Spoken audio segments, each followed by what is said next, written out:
নব্বই দশকের বাংলা সিনেমা মানেই কি শুধুই অশ্লীলতা, নাকি এর পেছনে লুকিয়ে ছিল অন্য কোনো ট্র্যাজেডি?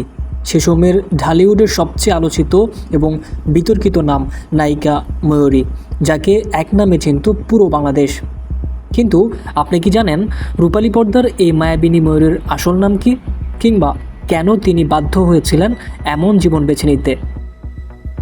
1998 সালের কথা। পরিচালক মাহমুদ হাসান দুলুর মৃত্যুর মুখে চলচ্চিত্রের মাধ্যমে মাত্র 14 বছর বয়সে পা রাখেন চলচ্চিত্র পাড়ায়।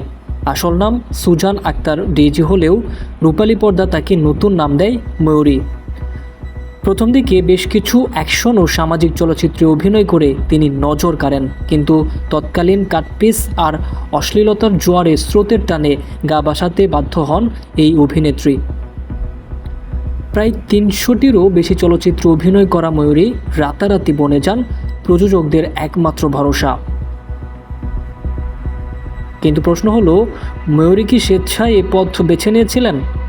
এক সাক্ষাৎকারে তিনি আক্ষেপ করে বলেছিলেন, পরিবার চালাতে আর পেটের তাগিদে বাধ্য হয়ে পরিচালকদের কথায় অভিনয় করতে হয়েছিল। সিনেমা হলের টিকিট কাউন্টারে তখন শুধু ময়ূরের নামের উপর ভর করে কোটি টাকার ব্যবসা হতো, অথচ পর্দার পেছনে তিনি প্রতিনিয়ত মানসিক যন্ত্রণার শিকার হচ্ছিলেন। তৎকালীন চলচ্চিত্র রাজনীতির এক বড় দাবার ঘটিয়েছিলেন তিনি। 2007 সালের পর ঢাকাই সিনেমা থেকে অশ্লীলতার যুগ শেষ হলে ময়ূরীও হঠাৎ করে রূপালী পর্দা থেকে গায়েব হয়ে যান। অনেকে ভেবেছিলেন তিনি দেশ ছেড়েছেন, কিন্তু না, সব জৌলুস আর বিতর্ক পেছনে ফেলে তিনি এখন সম্পূর্ণ ভিন্ন এক মানুষ।